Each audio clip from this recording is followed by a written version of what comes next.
Oh, it's not good. I'm just approaching Lisbon, incredibly foggy, and I've seen something jump from the water. I'm hoping to God it was a dolphin, but it looked too big of a splash to be a dolphin. Could well be an orca.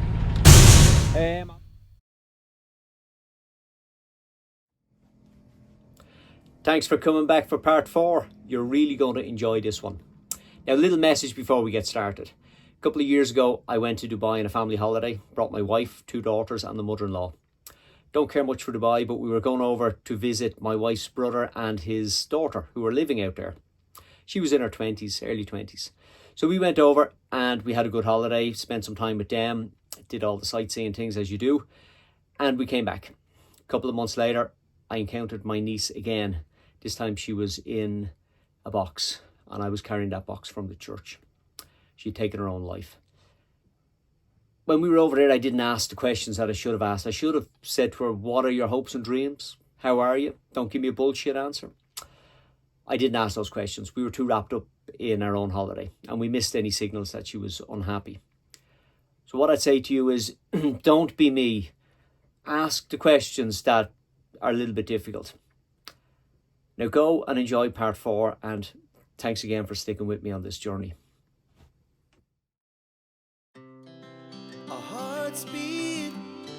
Days later, I've come back to the boat.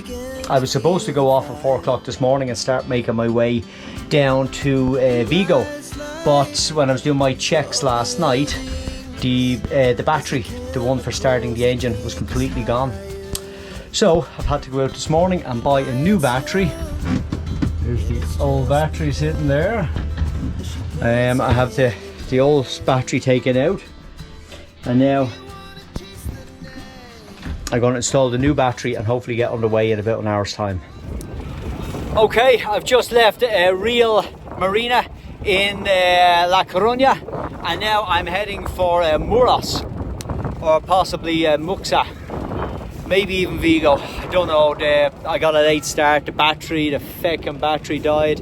I had to replace that, so there was a big effort this morning, but all good now, we're on the way. Give you a quick glimpse of sailing along the north coast of Spain.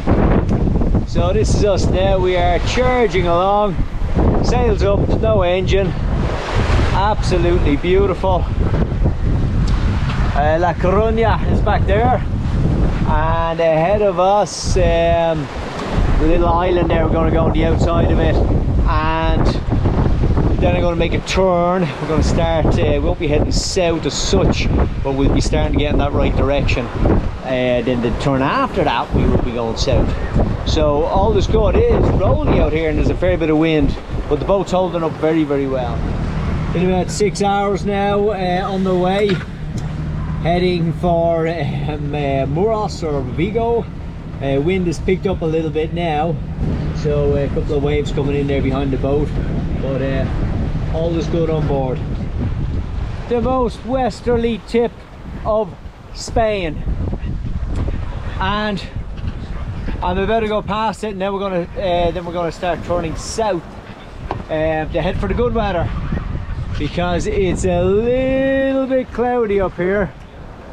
And I was in Faro a couple of days ago in Villamora.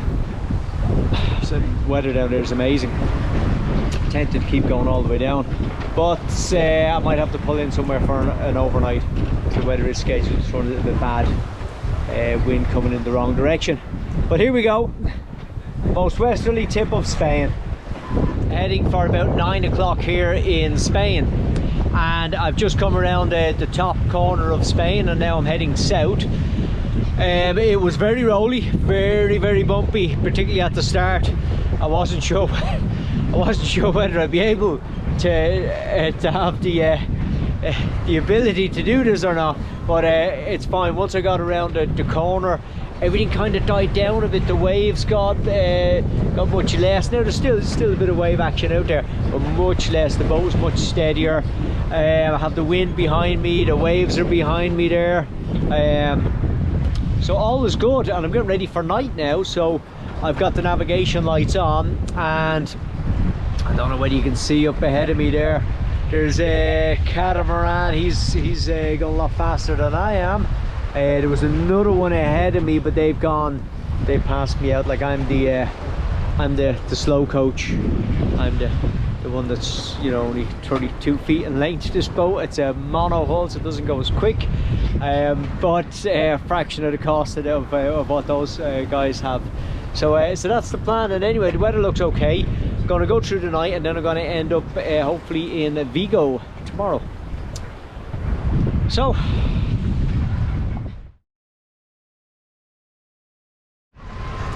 little shot of the sun coming up over Vigo. So we should be in approximately an hour, maybe an hour and a half. We should hopefully be tied up. Having some problems with the engine though, again, so that might make things a little bit tricky. Bit of a tense time for me here this morning. Getting ready to go into Baiona, and the engine, very limited use. It's overheating, so I can probably use it for about 20 minutes and that's it. So I need to sail pretty much as I can in, and then at the last minute engage the engine and get myself moored into a marina, which I don't know which one. I haven't made any arrangements, and it's probably a bit early for them to answer. So all very interesting this morning, but the sun is shining and the wind is just nice, so it's okay.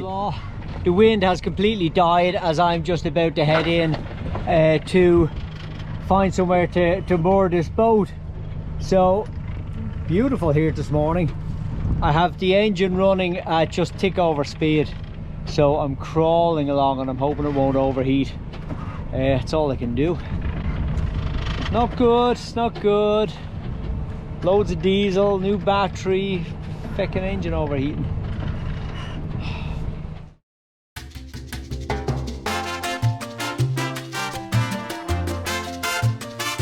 I have to show you how cool this is. There's the marina, turn around, and there's the beach. What a fantastic place. I'm walking along the castle walls, looking down into Baiona. Don't know whether you can hear that, but there's some opera singing going on. It's a Sunday. Wonderful place. Absolutely, if you have one destination that you have to get to, let it be here. Spend a day or two here. You won't regret it. I came here quite by chance. I hadn't done any research on the place, but absolutely stunning. Best decision I ever made, even though it wasn't a decision. I was supposed to go to Vigo, ended up in Baiona instead. Fantastic. Absolutely love it here. It's like the Shawshank Redemption with the music playing and all the prisoners just sitting there listening, you know. That's what I feel like here. I'm here in Baiona, and this wonderful opera singer behind me. Now just look at this. There's a queue up the street for this shop. So I'm guessing this is some type of bakery, but they're prepared to queue up the street for it. So it has to be good. This better be good.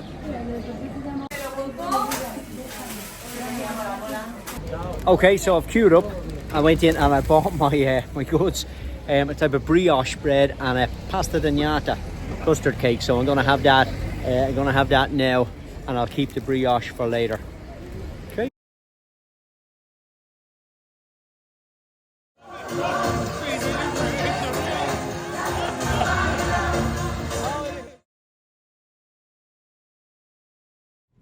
Just look at this, look at the waves coming in there, and that little fishing boat out there doing its thing, and the wonderful castle behind. And that's it up ahead of us, fairly flat, not much wind, kind of zero wind. So, bloody engine better work today, otherwise I'm in real trouble. I have now been at sea for 24 hours. I left Baiona yesterday. And now yesterday morning, and now I've been at sea for 24 hours. And I've sailed a good bit of that. We're on the engine now because the wind is not strong enough to keep the sails pressed over. Weather doesn't look fantastic, and I'm kind of unsure as to what to do, whether to pull into Nazare, or I could go on to Cascais. Make that decision later on.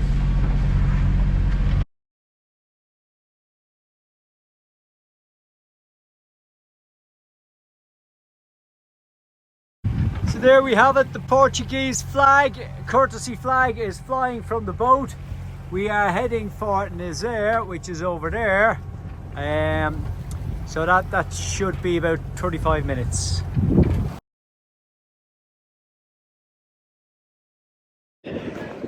Today I'm going to explore the town of Nazare.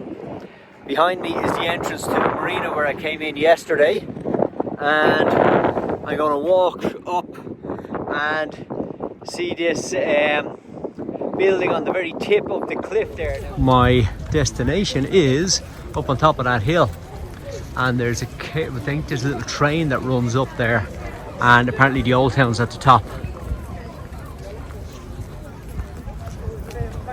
That's where we're off to. That's it. It's all the way up.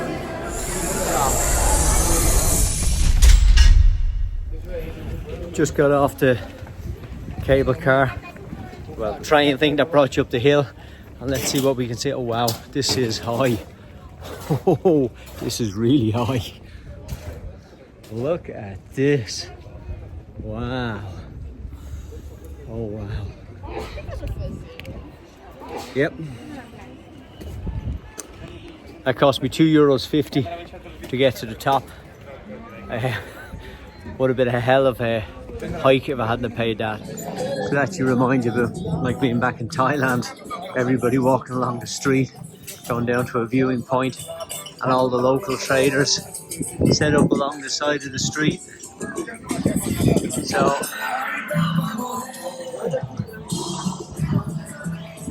no problem getting a drink or some food on the way back.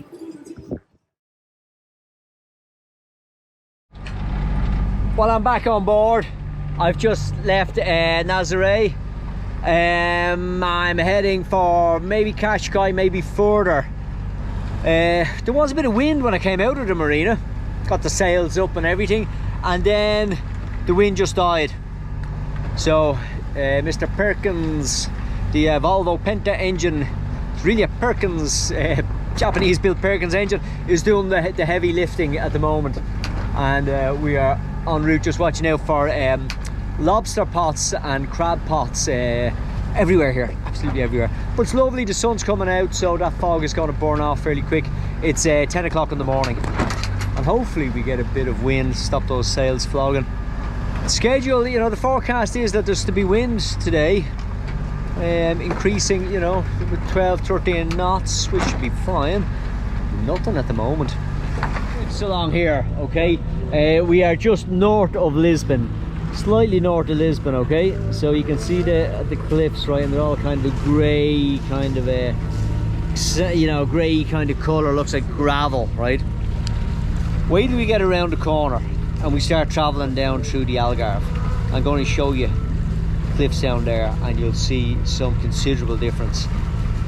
And I think the ones in the Algarve, and maybe I'm biased, I've been in the Algarve for the last 17 years.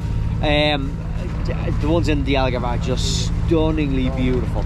The kind of real brown terracotta earthy colour. So hopefully I'll be able to show you that maybe in, I won't say tomorrow, but maybe the day after tomorrow. Still a long way to go. Travelling along, just coming up past Lisbon, and I'll just show you how close I am in here to the coast.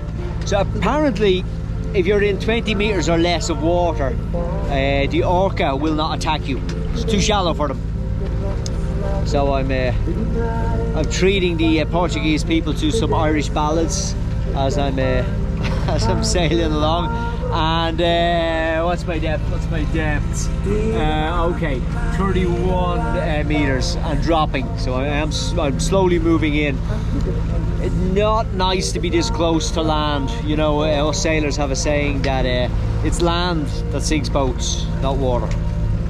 So got to be much more vigilant. But that's what we're doing here today. Staying close to the land and trying to stay in the 20 meter or less.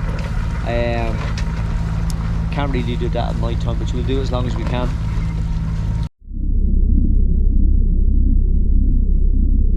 Oh, it's not good. I'm just approaching Lisbon, incredibly foggy, and I've seen something jump from the water.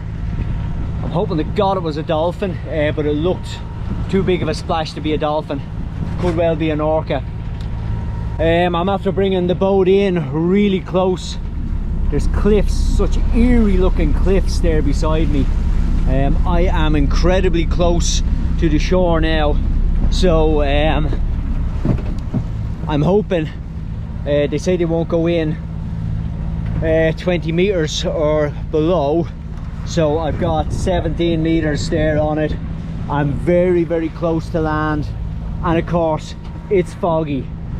So this is just not what I want. Not what I want at all.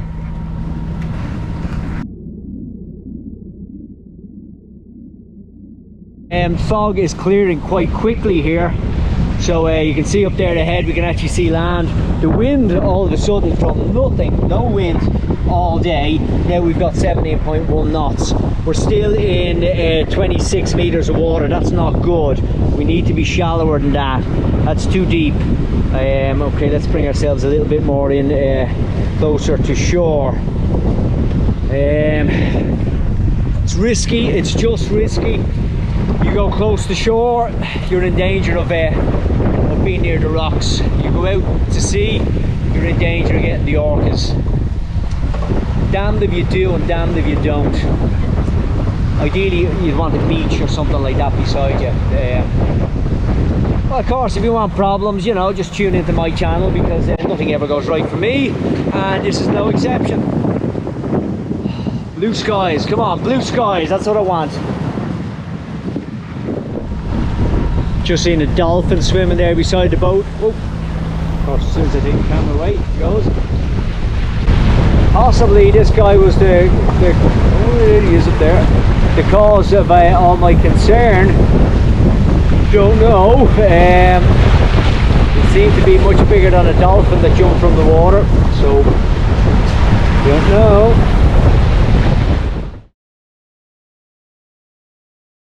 This is what it's all about. Boat is now anchored. We can look out the windows and see Cascais, and we've got the vegetable ravioli ready to go on the gas. I have a beautiful, beautiful bottle of wine. Well, you can see this or not. Papafigo. I'm gonna have a glass of Papafigo. I'm gonna have me vegetable ravioli. I'm gonna sit down, I'm gonna rest. I am gonna sleep tonight, because that was one hell of an adventure. About 11 hours of nothing, and then the last hour of pure chaos. To the city streets, we began to feel the fire. We ride